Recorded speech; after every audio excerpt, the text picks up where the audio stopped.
The basic operations of Pro Tools before you actually start creating your own particular sound work is to understand that the playback engine will determine which audio interface you might use. Built-in will be the built-in audio output of the computer, either headphones or the speaker itself. I am using an external audio device, which is this Yamaha device here.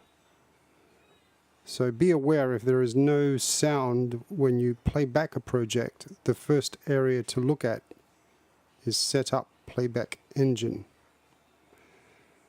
The buffer size.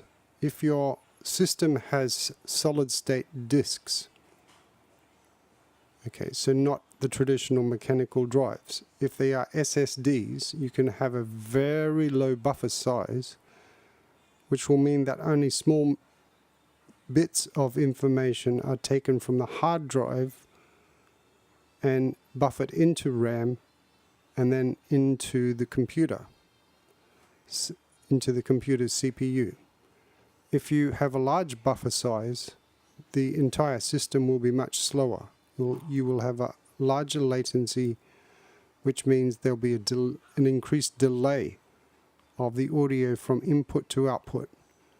If you're recording a vocalist or someone's voice for narration, and if they're wanting to hear back their own voice without delay, meaning input through to the output, you need to choose the lowest buffer size.